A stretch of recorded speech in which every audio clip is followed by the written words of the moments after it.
네, 우리 학우 여러분들, 쉬는 시간 좀 잘 가지셨는지요? 우리 두 번째 시간입니다.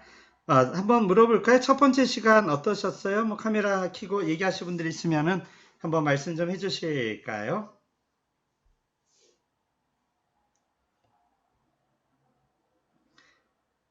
제 수업 목소리가 잘 들리는지도 한번 얘기 좀 해줘 보세요. 잘 들려요. 아, 그래요, 우리. 예, 대답해 주셔서 고맙습니다. 다른 분들도 잘 들리실 거라고 생각하고요. 이 조선왕조의 역사 구분. 일반적으로 우리 사람의 역사는요, 아, 뭐, 이전 같으면 60살까지면 다 살았다고 봤어요. 그래서 60살을 환갑이라고 했었죠. 동네 잔치를 했고요. 그러나 최근은 뭐 60살이라고 생각하지 않습니다. 100세 시대라고 이야기도 합니다.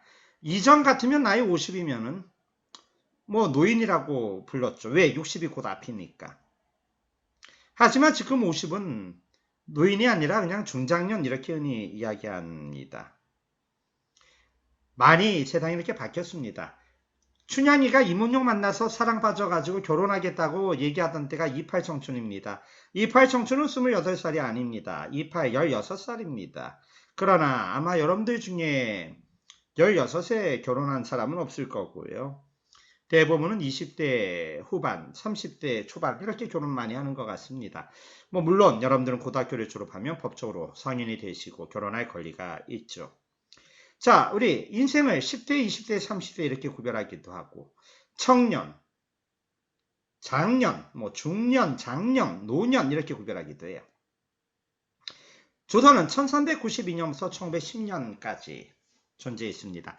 근데 이걸 냉정하게 쪼개면 왕의 나라였던 1392년부터 뭐 1896년까지와 황제를 선언했던 대한제국 1897년부터 1910년까지 이렇게 쪼갤 수 있어요. 조선과 대한제국의 시기로.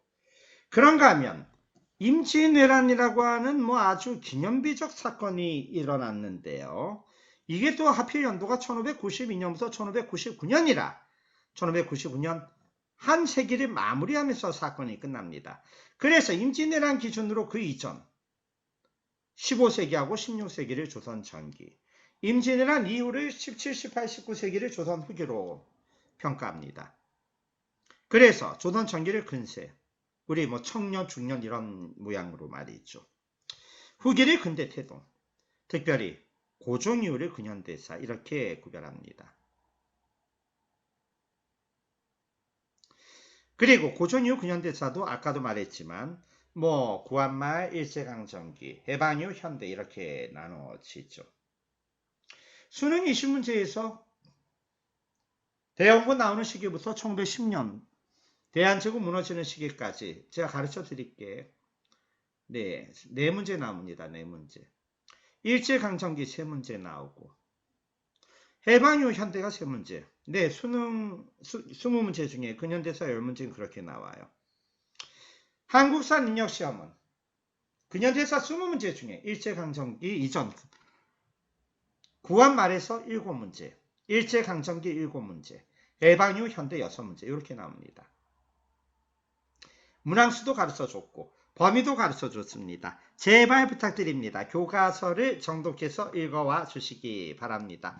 교수님 저 교과서 없는데요. 얼른 인터넷 쳐서 해당 출판사 교과서를 두세 권 사세요. 집에도 한 권 놓고 학교에도 한 권 놓고 틈나는 대로 보시는 겁니다. 뭐 그렇게 공부하는 겁니다. 학교에 사물함에 책을 놓고 다니시는 분들이 있는 경우 말이죠. 그런 돈 아까워하지 마시기 바랍니다. 한편 그래서 조선 역사를 이해하기 위해서는 각 세기별로 왕들을 알아야만 합니다. 역사는 시간의 흐름이 중요한데 여러분 강개토 대왕을 봐도 옛날 얘기, 김유신이 나와도 옛날 얘기, 태조왕건이 나와도 옛날 얘기, 이성계가 나와도 옛날 얘기, 영화관에서 팝콘 먹으면서 맛있다, 웃긴다, 재밌다, 박수치고 안 됩니다. 강개토대왕은요, 390에서 410년 살았던 사람이고요. 김유신은 660년 백제를 무너뜨린 사람입니다. 200년 이상 차이가 있죠. 250년. 태조 왕건은 918년에 고제 왕이 됩니다. 또 김유신하고는 250년 차이가 납니다. 이성계는 1392년 조선을 세웠습니다. 왕건하고는 450년 차이가 납니다. 그런데도 여러분들은 똑같은 옛날 얘기라고 생각하면 안 됩니다. 전혀 달라요. 전혀. 이성계는 조선 왕이 된 다음, 이성계도 못 입었을 것 같은데 세종이나 돼야 입었을 거예요. 소음으로 만든 옷은 문익점이 목칼이 수입한 게 고려 말. 재배에 성공하지만 전국화되는 데는 시간이 많이 걸렸거든요. 그런데 사극에서 고려 왕건이 솜옷 입고 왜 이렇게 춥냐 이런 말을 하면 안 되는 겁니다. 임진왜란 때, 임진왜란 이후에 들어오는 게 담배, 고추, 옥수수, 토마토 이런 것들이에요. 심지어 감자는 19세기 청나라에서 들어옵니다. 그런데 18세기 후반 정조가 야, 왜 이렇게 감자 맛있냐? 몇 개 좀 구워와 봐라. 안 됩니다. 그때 우리나라에 감자가 없어요. 네, 여러분들. 따라서 각 세기별로 왕들이 어떤 사람이 있는지를 알고 역사를 체계적 구조적으로 들어가야 합니다. 예를 들면 10대, 20대, 30대, 40대 별로 그 사람에 대해 연구하는 겁니다. 그런데 그 역사를 우리는 정치, 경제, 사회, 문화로 구분해서 정리합니다. 뭐 예를 들면 여러분도 마찬가지입니다. 고등학교 10대 당시 뭐 여러분들이 집에서 있는 정치 지형도 뭐 아빠가 힘이 있을 수도 있고 엄마가 힘이 있을 수도 있죠. 10대 당시 여러분들 집안의 경제적 상황, 10대 당시 여러분들이 느끼는 사회적 문제, 10대 당시 여러분들이 좋아하는 음악, 여러분들 그게 20대에 같다고 생각할 수 없어요. 10대 때는 여러분들이 BTS를 좋아할 수 있지만 20대가 되면은 모릅니다. 트로트를 또 새롭게 좋아할 수도 있지 않을까요? 또는 20대는 갑자기 클래식이 좋아질 수도 있죠. 또는 뭐 다 좋아질 수도 있겠고요. 그렇습니다. 이거 여러분들이 기억하시고요. 자, 우리 뜻하는 말들을 한번 얘기해 보겠습니다. 모르면 이게 무식합니다. 무식하면 당하게 되는 건데요. 일단 단군이 만든 나라 이름이 조선입니다. 위만이 그 나라를 왕자를 뺏었어요. 그것도 조선이에요. 그냥 조선. 조선은 아침 조자, 신선할 선자라. 뭐 신선한 아침, 조용한 아침. 그래서 우리가 우리 스스로를 조용한 아침의 나라. 외국인들은 우리를 조선을 영어로 조선이라고 옮기기도 하지만 모닝캄이라고 바꾸기도 있어요. 모닝, 아침이 선, 신선하고 조용한 나라, 모닝캄. 다 우리 뜻합니다. 조선에서 유래된 겁니다. 조선.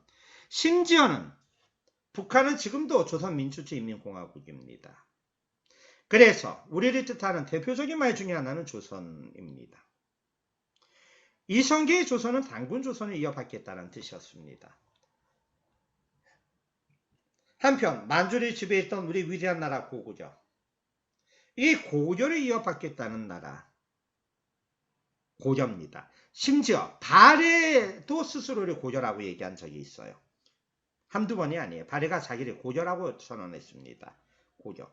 그리고 왕건이 세운 고려, 국제무역항 병란도에 오고 간 외국인 사신들이, 무역하는 사람들이 아라비아로 돌아가고 유럽으로 돌아가면서 동양에 코리아라고 하는 나라가 있다. 그래서 남한이건 북한이건, 북한은 조선이라는 말을 쓰지만 영어로는 코리아, 남한은 대한민국을 쓰지만 영어로는 코리아, 이렇게 쓰는 거죠. 그런데요, 마한 지난 변한 이걸 사만이라고 합니다. 고종은 황제를 선언하면서 사만이 통합했다라는 뜻으로 나라 이름을 한이라고 했어요. 한. 근데 이게 큰한이라는 거지. 대한. 황제의 나라다. 제국이라고 한 겁니다. 당연히 우리는 현재는 황제가 없어서 1919년 3.1운동 이후 독립운동가들은 대한민국 백성들의 나라다 이렇게 국호를 바꿨죠.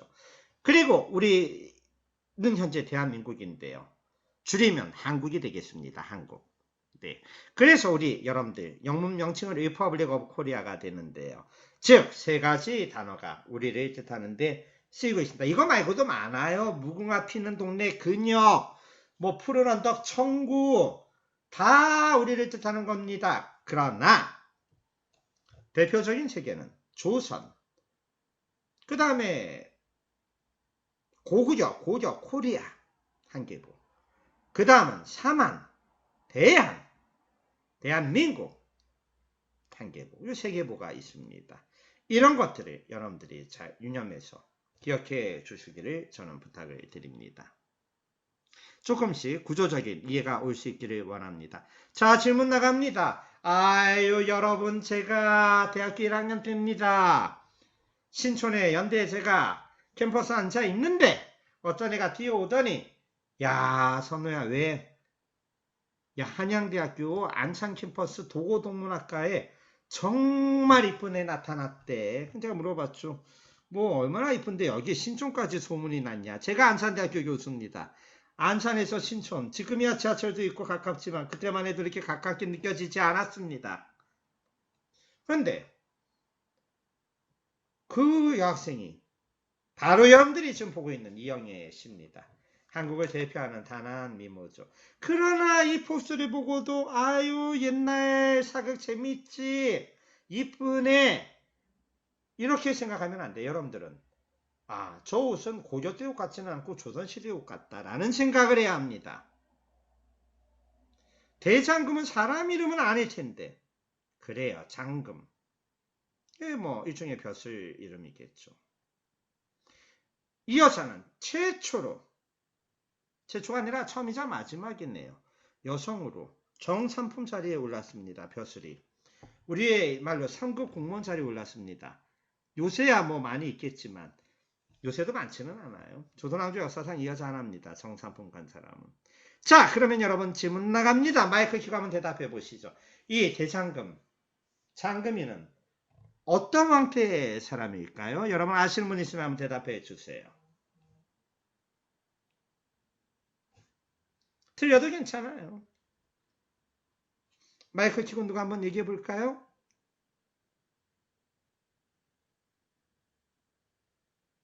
아, 모르면 모른다고 대답을 해야지. 한번 얘기해 보세요.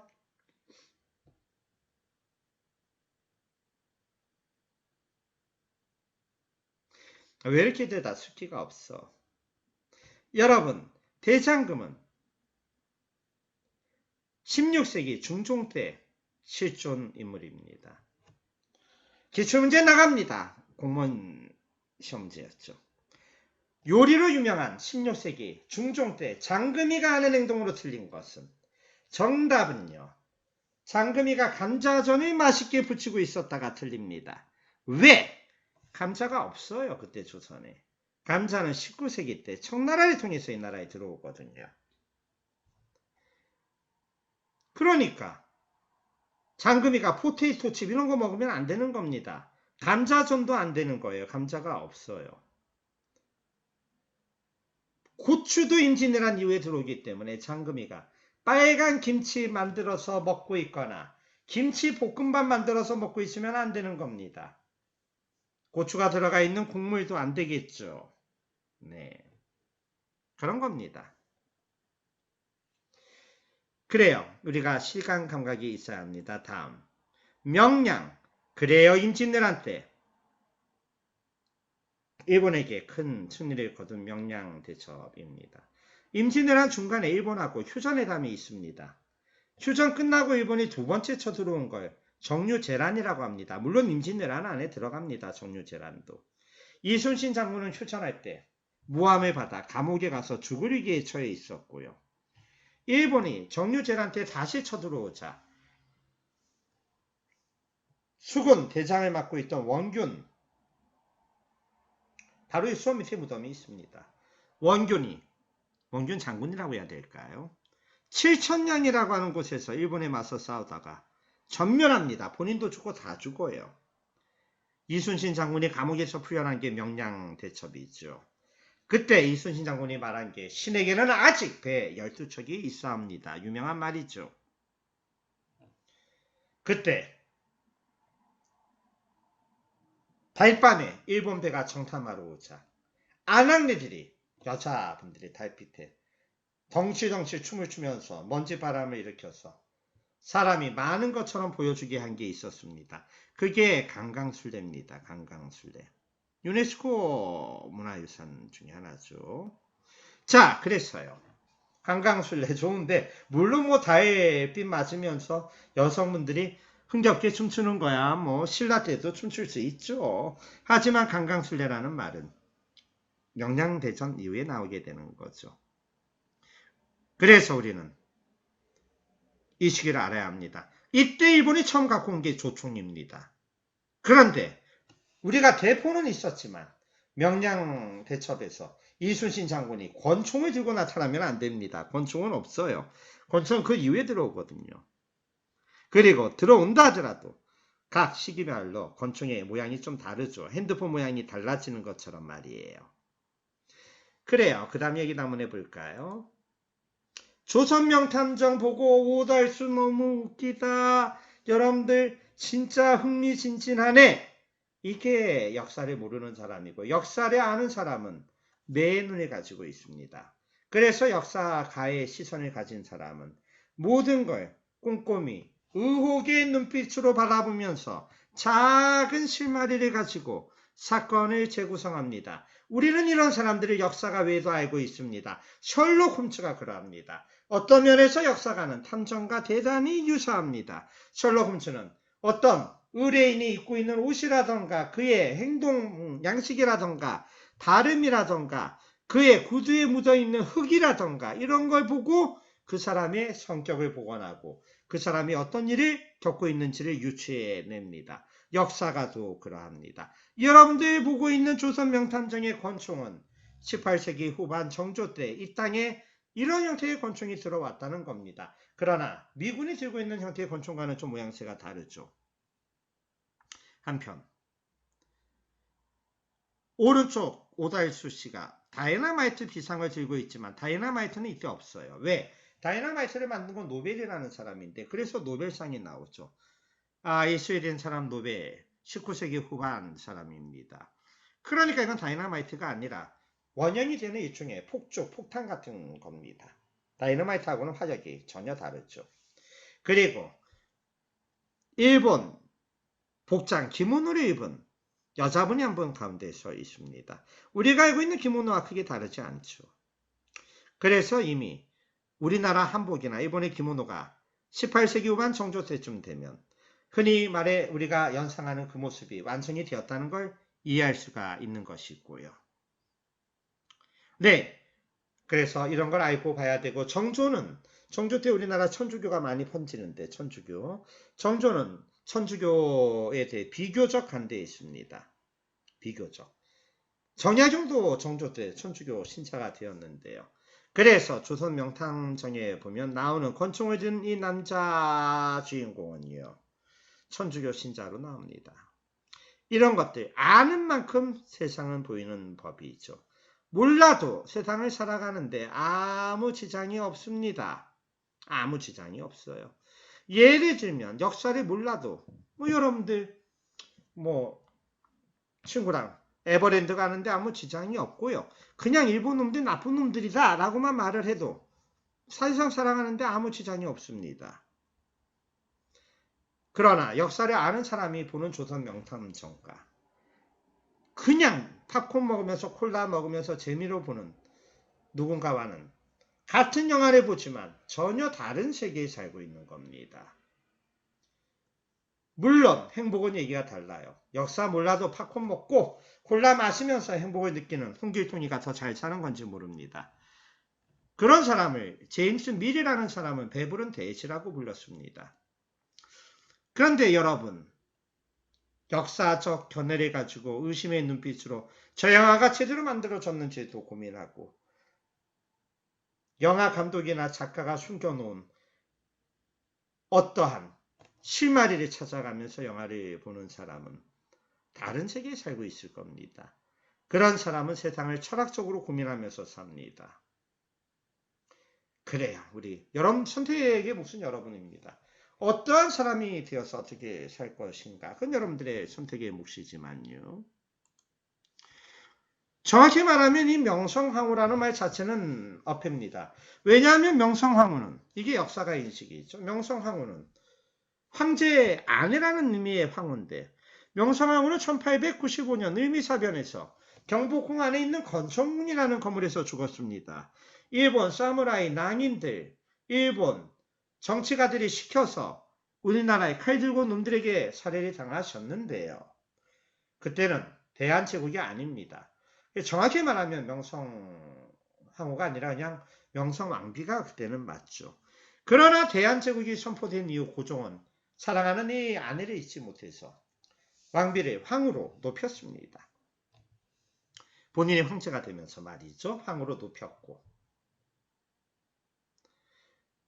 정식 황후를 두지 않았어요.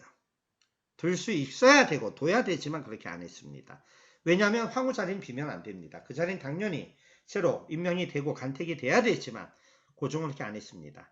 대신 엄상군이라고 하는 분이 그 역할을 했고 엄상군이라는 분이 재정적 후원을 해서 만들어진 여자대학교가 숙명여자대학교입니다. 그런데요. 저는 1896년 이 명성황후라고 하는 뮤지컬을 예술의 전당에서 봤습니다. 예술의 전당은 민주화 시대가 진행되던 1888년 올림픽 이후 1992년 사이에 서울 서초동에 세워졌습니다. 민주화 시대를 대표하는 이 예술의 전당은요. 1979년 완공된 권위주의 시대 박정희 대통령 때의 세종문화회관과는 전혀 모양이 다릅니다. 이런 걸 우리가 망탈리티가 반영된 건축물이라고 할 수가 있는 거죠. 그런데요.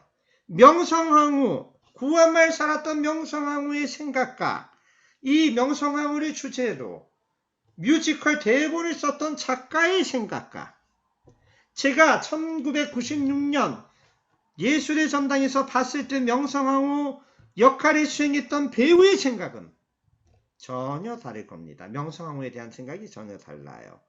당시 공군 장교 전역을 앞두고 있던 제가 가서 보고 있었던 명성황후에 대한 생각은 또 달랐을 겁니다. 그런데요. 2018년 이 포스터에 명성황후를 이 뮤지컬을 이끌고 있는 감독의 생각은 제가 본 1996년 감독과는 다를 것이고 배우의 생각도 다를 것입니다. 여기 장소는 또 세종문화회관 대극장이라 제가 봤던 예술의 전당과는 다르죠. 그런데요. 저는 이 세종문화회관 대극장에 만약에 있었다 손 칩시다. 제가 이 자리에 있었다면 똑같은 이선호지만 그래요. 1996년으로부터 22년이 지나 이 뮤지컬을 보고 있는 저는 전혀 다른 생각을 하고 보고 있었을 겁니다. 제 눈에 보이는 건 전혀 달랐을 겁니다. 저는 그 사이에 박사학위도 땄고 그 사이에 나이도 좀 먹었고요. 그 사이에 명성황후의 죽음에 대해 좀 더 깊은 고민을 하기도 했었습니다. 그런데 말이죠. 그런데 제가 안시성이라는 영화를 당시 초등학교 다니는 제 중학교 3학년짜리 꼬맹이를 데리고 갔습니다. 그 꼬맹이는 언제나 극장에 가면 흡족한 표정으로 큼지막한 통에 가득 팝콘을 채워달라고 요구를 하고 콜라도 라지 사이즈로 달라고 요구를 합니다. 저하고 안시성을 봤습니다. 우리 아들도 매우 흥미롭게 재미있게 잘 봤습니다.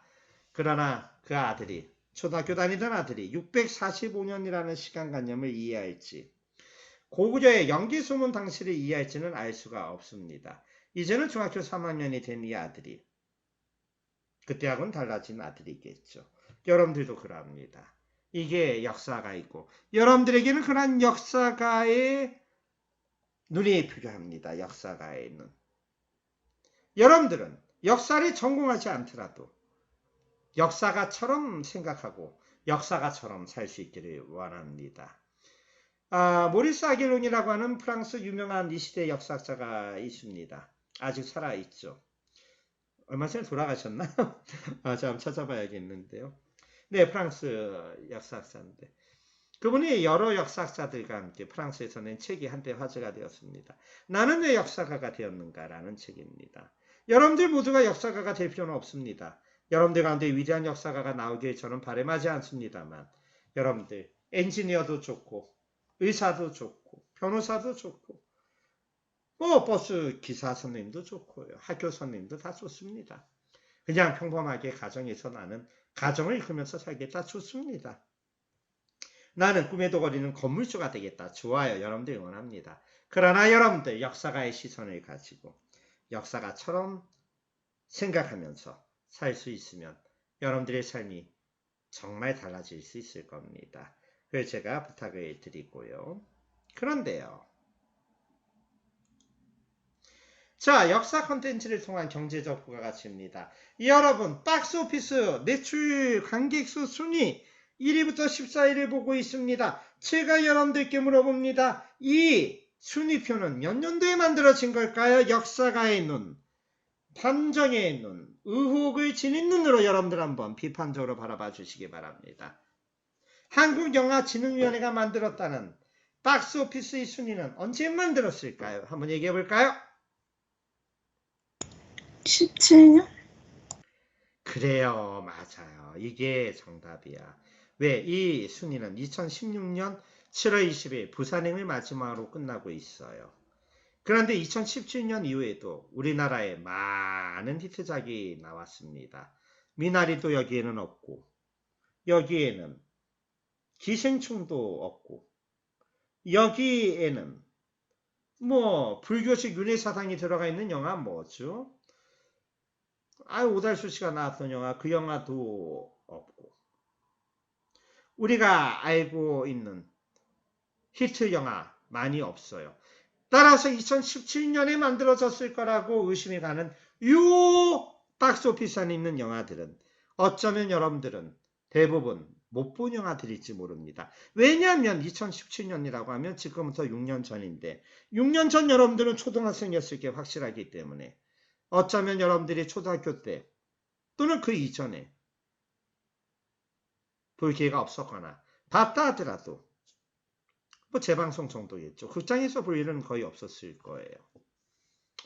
자, 그런데 명량 1위. 네, 그래요. 임진왜란 배경이죠. 국제시장은 6.25 전쟁, 한국전쟁 배경입니다. 흥남에서 철수한 흥남철수 사건이 원인이 되는 건데요. 부산에 지금도 있죠. 괴물은 조선왕조실록의 사건을 가지고 만든 영화고 암살, 뭐 이것도 역사 관련 콘텐츠물이 냄새가 흠뻑 나죠. 광해군은요. 임진왜란 직후 17세기 첫 번째 왕입니다. 왕하다 쫓겨났기 때문에 왕이 되는 정조, 뭐 태종 같이 조나 종으로 끝나는 게 아니라 왕자 취급을 받았어요. 그래서 광해군입니다. 왕이 되었지만 왕에서 쫓겨난 남자죠. 정확히 말하면. 왕의 여사가 아니라 왕의 남자. 이것도 좀 의미심장한데 여기서의 왕은 연산군입니다. 연산군은 16세기 첫 번째 왕이고 연산군 쫓겨나고 왕이 된 게 아까 말한 장금이가 있던 중종이죠. 그래서 왕의 남자의 왕은 연산군이고 대장금의 왕은 중종이지만 그 시대 배경은 완전히 다릅니다. 왕의 남자는 연산군 때라 광기 어린 사건들이 나타나게 됩니다. 장록수라고 하는 유명한 여자를 만나게 되죠. 저는 유명하다고 말하지만 여러분들은 처음 듣는 분이 있을지 모릅니다. 그래요. 역사는 그렇게 상식을 넓혀가는 거죠. 중종은 연산군하고는 형제입니다. 배가 달라 그렇지 형제인데 엄마가 달라요. 그러나 그 중종이 왕이 되었을 때는 연산군 다음이라 분위기가 다르죠. 연산군을 쫓아냈던 신하들이 중종 옆에 앉아 있으면서 한세적 하던 때입니다. 그래요. 태극기 휘날리며 형제 둘이 6.25 전쟁 때 있었던 일을 영화로 만든 거죠. 심의도 1969년 북한의 무장 공비가 서울을 향해 진격하는 사건이 벌어집니다. 여기에 대한 보복으로 우리나라가 공군 안에 조직한 특수부대가 실미도에 있었습니다. 그 사람들이 탈출해서 일으키는 사건을 영화로 만든 게 영화 실미도입니다. 실화죠. 역사 콘텐츠 없이 만들어진 영화가 있습니까? 여러분들은 어벤져스라고 하는 영화를 보시면서 와, 스타들 다 모였네. 헐크도 있고 또 아이고 저건 누구야 쟤. 스파이더맨도 나오나? 아이고 그렇구나. 토르도 나오네. 이런 얘기할지 모릅니다. 그러나 여러분, 토르가 북유럽 신화의 천둥의 신이라는 사실을 아는 사람이 얼마나 있는지는 모르겠습니다. 역사 콘텐츠가 해리포터 이야기처럼 다양한 상상력과 결합이 된 겁니다. 그 토르가 있는 곳은 북유럽 신화의 토르가 있는 곳이 아니라 저 멀리 떨어진 행성에 있는 거죠. 그리고 삼지창을 든 포세이돈이 그리스 로마 신화의 바다의 신이라는 걸 아는 사람은 또 얼마나 있는지 모르겠습니다.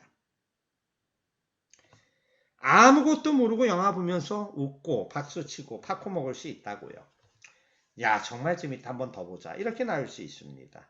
그러나 역사가의 눈을 가진 사람은 생각이 다르죠. 토르는 어디서 나온 건가? 작가의 진짜 창조물이냐?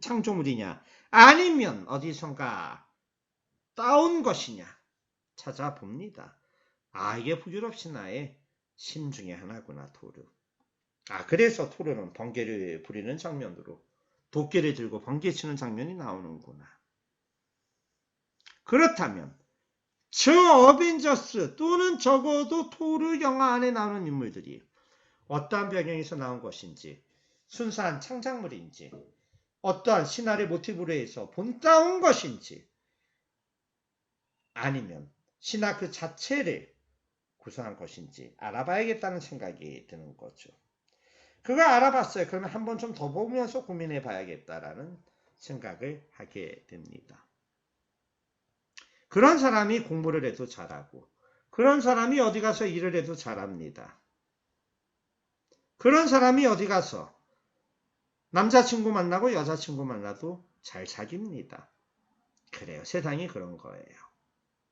네, 여러분들 제 말을 충분히 이해하시리라 믿고요. 그런데요, 대장금 드라마입니다. 드라마. 세계를 석권하고 있는 오징어 게임처럼 드라마인데요. 수출국가 87개국. 이거는 넷플릭스를 통한 게 아닙니다. 넷플릭스 보면 전 세계가 보죠. 그러나 이거는 나라별로 우리나라 와가지고 대장금 우리나라에서 방영할 테니까 팔아라. 이거가 87개국이라는 거예요. 넷플릭스하고 전혀 다릅니다. 대단한 숫자입니다. 작년에 추석 때 나훈아 씨가 공연할 때 시청률 26%인가 전국이 다 봤다고 떠들썩했습니다. 그런데 말이에요. 대장금 시청률이 55.5%입니다. 그 시간에 버스를 운전하시거나 택시를 운전하시는 분들, 아파트를 지켜야 하는 우리 수입을 하시는 경비 선생님들, 또는 그 시간에 학원에서 강의를 해야 되는 분들, 라디오 방송을 진행해야 되는 분들, 이런 분들 빼고는 다 본 거죠. 이쯤 되면 다 본 거예요. 장담합니다. 여러분 본인들도 반드시 봤습니다. 그러나 스리랑카 시청률 99%쯤 되면, 스리랑카라는 나라가 설마 집집마다 텔레비전이 있는 것 같지는 않은데, 그렇게 잘 사는 나라 같지는 않은데 가능한 숫자인가라는 생각이 들죠. 99%라는 숫자가. 한편 시청인구 100여국에 35명. 다시 말합니다. 유튜브 있던 시대 아니고, 다시 말합니다. 넷플릭스 있던 시대가 아니에요. 각 나라마다 대장금 수입해 가서 해적판으로 복사해서 보던 시대인데, 현재 우리 전 세계 인구가 65억 명 얘기하는데 30억 명이 봤다. 믿어지지 않는 숫자입니다. 이게 한류의 원조입니다. K-팝, K-한류 얘기하지만 2000년대 한류, 2010년대 한류, 여러분들이 느끼는 2021년 BTS와 레드벨벳의 한류는 다를 수밖에 없는 것이죠.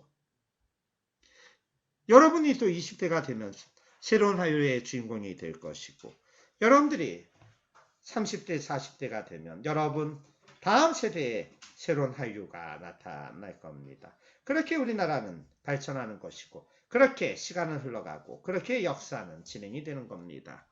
그래요. 우리는 이런 시대를 거쳐왔습니다. 어떻게 보면 이 대장금은 여러분들 부모님의 세대가 만들어낸 작품입니다. 그걸 여러분들은 후광을 입고 있는 것일지 모릅니다. 오늘 수업 끝나고 엄마하고 같이 어머니한테 가서 대장금 얘기 한번 해보세요. 아마 어머니 좋아할 겁니다.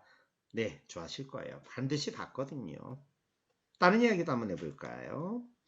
자, 조금은 복잡해 보이는 내용입니다. 1학기, 내년 1학기 여러분들이 궁궐과 왕릉에서 배우는 조선왕조 역사 오면 이걸 원 없이 볼 겁니다. 제가 간단히 얘기할게요. 15세기 태정, 태세, 문단세, 예성. 그래서 태조 이성계, 태종 이방원, 세종, 성종, 태종, 세종, 성종. 이 5명은 50문제가 나오는 한국사 능력 시험에서는 2문제가 반드시 출제가 됩니다.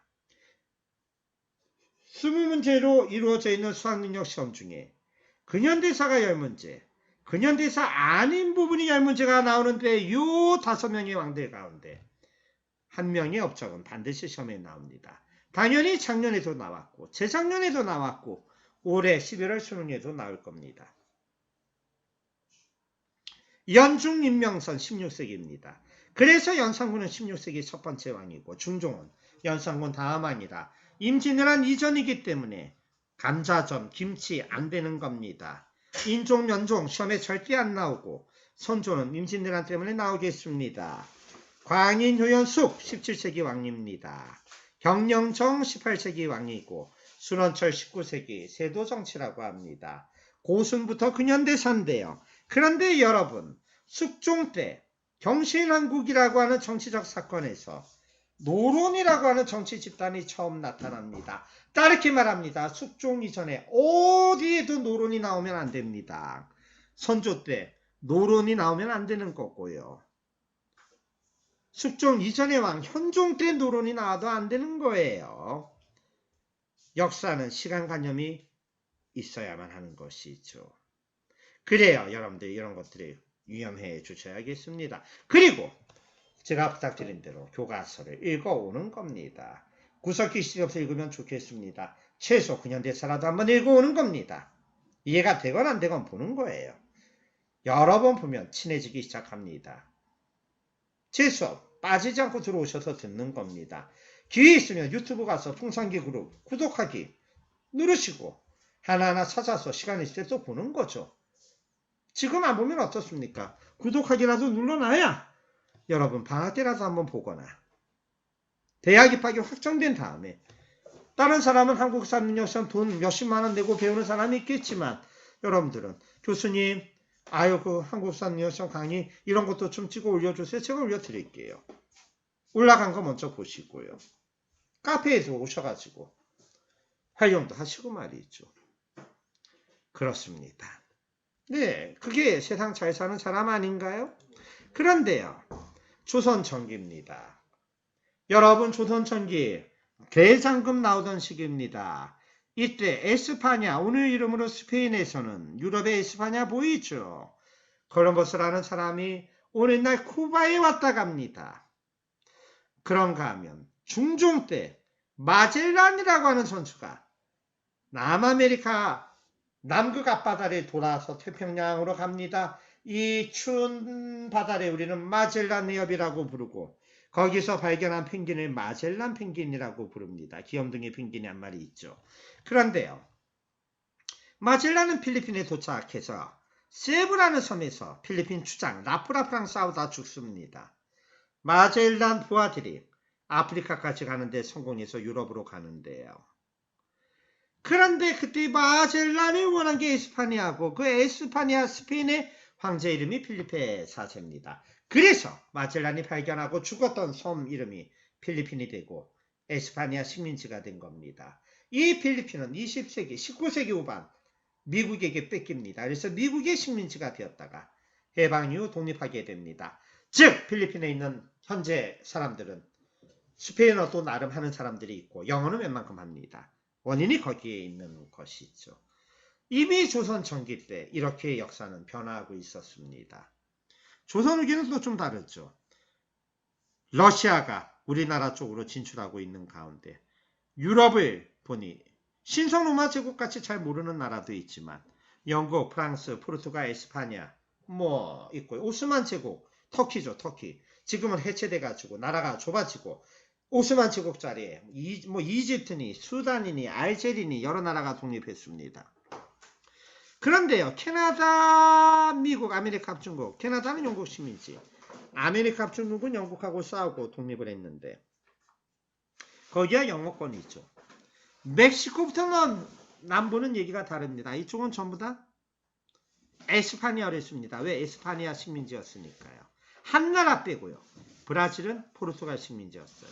그래서 브라질은 지금도 포르투갈어를 했습니다. 한편 영국이 호주하고 뉴질랜드 지역으로 올라가고 있습니다. 이때 이 이전에는 영국뿐 아니라 세계가 호주 대륙이 있는지도 모르고 뉴질랜드 지역이 있는지도 몰랐습니다. 네, 이렇게 세계가 변하게 되는 거였습니다. 그리고 이러한 서양 세력이 몰려오는 가운데 일본은 근대화에 성공을 했고 일본이 청나라 제압하고 청일전쟁이죠. 1894년. 일본이 1904년 러시아 제압하고 러일전쟁입니다. 조선을 식민지로 만든 겁니다. 그래요. 뭐 그런 것들 기억하시면 되겠습니다. 네, 근현대사. 뭐 개간 1860부터 1899년. 가르쳐 줄게. 거의 두 문제. 1900에서 1910년 대한제국 망하는 시기 두 문제. 일제강점기 뭐 두 문제 또는 세 문제. 해방 이후 45년에서 50년 두 문제. 1950에서 현재 사이 두 문제. 그렇게 10문제 내기도 해요. 10문제 내는 방법이 다양해. 구한말 네 문제, 일제 셋, 해방 이후 셋 이렇게 내기도 하고 사람 따라 5시기로 쪼개서 두 문제씩 내기도 하고 대충 그렇습니다. 러시아가 1860년 연해주를 장악하면서 사상 처음으로 두만강을 사이에 두고 우리랑 국경을 마주합니다. 우리는 역사상 처음으로 백인을 국경을 마주하고 만나게 된 겁니다. 뭐 요새야 러시아 남자랑 결혼하는 한국 여자는 별로 없는 것 같고 러시아 여자랑 결혼하는 한국 남자들은 좀 있는 것 같아요. 그런데요. 우리가 잘 살게 되니까 러시아 여성들이 한국에 와서 살려고 오면은 한국 남자랑 결혼해야겠다라고 생각하는 결과가 아닌가 뭐 그런 느낌이 있습니다. 근데 1860년 동학이 창시 1862년 진주 지역에 대규모 밀란이 일어나고 1863년 대영군이 정권을 잡고 1866년 프랑스 선교사를 대영군이 죽인 게 병인박해인데 그것 때문에 프랑스가 쳐들어온 게 병인 양료입니다. 미국배 제너럴 셔먼호가 평양에서 불타가지고 미국이 쳐들어온 게 신미양료지만 순서는 왔다 갔다 하니까 주의해야겠죠. 1873년 대영군이 물러납니다. 그리고 일본 배가 강화도에 와서 협박합니다. 이게 1875년 운요 사건으로 우리는 일본과 정식 수교하면서 현대화, 근대화의 물결에 나타나게 됩니다. 그걸 우리는 1876년 강화도 조약이라고 합니다. 1882년 임모굴단, 84년 갑신정변, 85년 거문도 사건, 89년 반공령, 94년 동학농민운동과 갑오개혁, 을미개혁, 아간파천, 독립협회, 대한제국, 독립협회에 산 대한제국 국제, 만민우편연합가입. 반드시 한 문제는 시험에 나오죠. 반드시 나와요. 교과서 좀 읽어보세요. 제가 반드시 나온다는데 틀리면 되겠습니까? 몇 번 읽어보시고 기출문제 좀 풀어보고 뭐 동영상 보면 되는 거 아닙니까? 필요하면 뭐 저한테 동영상 하나 찍어달라고 하면 또 제가 찍어서 올려드리죠. 자, 제1차 영일동맹, 러일전쟁 개시, 한일정서, 한일협약, 독도 일본 영토 편입. 시험 문제죠. 독도가 일본 영토 편입되는 건 정답 러일전쟁 시기 또는 1905년 2월. 미국이 필리핀, 일본이 조선 가져가기로 한 가스라테프트 밀약. 영국이 인도, 일본이 조선 가져가기로 한 제2차 영일동맹. 그래서 조선이 일본으로 가는 건 합의 끝났어. 러시아 접고 포스모스 강화회의. 그래서 그해 11월 일본이 강요한 게 제2차 한일 협약인데 이걸 일사조약이라고 부릅니다. 통감이라고 하는 일본 통치자가 우리나라 왔고 외교권이 박탈당했죠. 민종식, 최익현, 신돌석 같은 같은 위병장들이 활약했는데요. 그 중에 신돌석은 태백산 호랑이로 불렸는데 평민 출신 의병장이었습니다.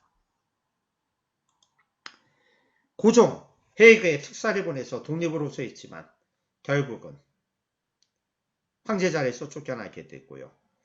아들 순종이 일제에 강제로 황제가 되면서 일제는 한일 신혼약을 체결하고 대한제국 군대를 해산시켜버립니다. 이 군대는 서울로 쳐들어가는 서울진공작전을 전개했었죠. 1909년 일제는 기후각서를 체결해서 우리나라 사법권을 박탈했는데 이때 안중근 의사가 우리나라 통감이었던 이토 히로부미, 말이 우리나라 통감이지 일본 최고 통치자인데 사살했습니다. 그리고 1910년 한일합방 체결되면서 경찰권이 박탈당하고 조선 총독부가 설립이 됩니다. 그러나 조선 총독부 건물은 1920년대에 만들어지게 됩니다. 호가 내천인데 황현이라고 하는 분은 일제 한일합방에 너무나 분노해서 자결하는 그런 안타까움이 있었습니다. 한국사 능력시험 국사편찬위원회가 주관합니다. 당연히 이 형태 시험이 수능으로 출제가 됩니다. 여러분들 수능 합격하고 대학 진학 확정된 다음은 영어 한국사 능력시험은 기본입니다. 이건 반드시 통과해야만 합니다. 저는 영어 학원 한 번 다닌 적 없고 미국에 연구차 간 적은 있어도 미국에서 제가 산 적도 없습니다. 그런데 저는 영어로 연대에서 5년간 석사, 박사, 대학원 학생, 학부학생, 외국인들 상대로 강의를 했습니다. 여러분들이 저보다 젊고 머리도 뛰어나시고 여러분들이 못할 이유가 뭐 있습니까? 저 때는 유튜브도 없고 돈도 없어서 학원도 못 다녔다고요. 여러분들이 못할 이유가 뭐가 있어요? 유튜브 영어 강좌 쳐보세요. 한두 개 뜨나요? 네. 그래요, 여러분들. 아무 말이나 한번 해볼까요? 네. 어떤 얘기 한번 해볼까요? 오늘 저녁 저는 이 유명한 학회에서 주제 발표자 중 한 명으로 있게 되어서 큰 영광입니다. 영어로 한번 해볼까요? It would be my great honor to be here as one of main speakers at this famous society. 이렇게 얘기하는 거예요. 영어를 우리말로 고치고 대답을 우리말로 만들어서 영어로 문법 생각해서 조합하면 안 됩니다. 보면 무조건 외워야 되는 겁니다. 내가 당신을 만나 사랑한 지 벌써 10년이 지났습니다. 10 years already have passed since I met you, who I really love. 이렇게 얘기하는 거예요.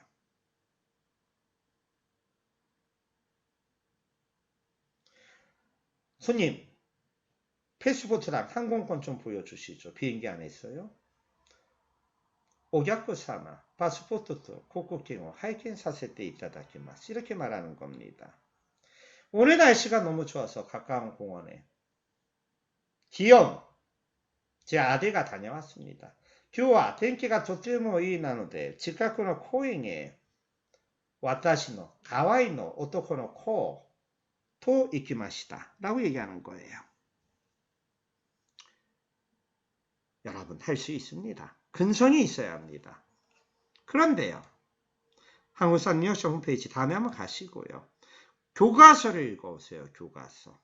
제 수업 열심히 듣고 교과서 반복해서 읽고 역사가 입장에서 고민해보고 방학 때 수능 기출문제 풀어보고 모르면 또 저한테 물어보고 그렇게 역사 공부 끝내시고 이 수업 비롯한 경기 구미대학에서 얻는 수료증 확보해서 수시 전형 때 내고 그러세요. 당연히 미용학과 가는 여학생이면 경기 구미대학에서 미용 관련 수업 줄창 들었다는데 가점 주지 안 주겠어요? 여러분들이 대학 가서 공부하겠다는데, 역사 공부하고 왔다는데 국문학과 교수인들 무시하겠습니까? 그런 거죠. 자, 가유적인데 경복궁 서쪽에 있습니다. 경복궁 서쪽에 있는 건 토지의 신 사라고 합니다. 곡식의 신 직이라고 합니다. 사직인데요. 거기에서 풍년을 기원하는 제사를 지냅니다. 정답 그래서 3번입니다. 1번 왕실의 신주를 봉한 제사 지내는 건 세계문화유산 종묘입니다. 소격선은 하늘의 제사 지내는 기구인데 강화도에 있었습니다. 4번 농업을 주관하는 신농씨라고 하는 신에게 제사를 지내는 곳, 왕이 직접 경작 모범 보이는 걸 동대문에 있는 선농단이라고 하는 건데 거기서 소 잡아서 백성하고 나눠 먹은 걸 설렁탕이라고 하는 겁니다. 5번 성윤관 유생들이 공자에게 제사를 지내는 걸 그 장소를 문묘라고 합니다. 또는 대성전이라고 하기도 합니다. 저랑 조선시대 역사 내년도 1학기 때 만나게 되면 하나하나씩 공부하실 겁니다. 해설도 드렸고요. 파일 단톡방에 올려드렸습니다. 조선왕조 역대 왕과 왕후의 신주 유네스코 세계문화유산 종묘죠. 아까 시험은 2번 사직이 나왔고 3번 성균관 문묘가 선택지 중에 설명이 되었죠. 창덕 홍도산서원 다 세계문화유산입니다. 유네스코 세계문화유산이라는 능히 시험에 나올 만합니다. 네, 내년도 1학기 오시면 제가 잘 해설해 드리겠고요. 내년도 1학기 오기 싫으시면 유튜브 풍산계 그룹 가셔서 올려드린 한국사 강의 하나하나씩 좀 보시고 공부하세요. 교과서 읽으시고요. 오늘 학습한 내용입니다. 제 소개, 우리 수업 소개, 근현대사 역사 개관, 한국사 능력시험에 대한 안내했습니다. 자, 이렇게 오늘 수업은 끝났고 여러분들 출석은 수업 마무리되면 제가 바로 올려드릴 겁니다. 뭐 그렇게 여러분들 이렇게 열심히 해주셔서 제가 감사합니다.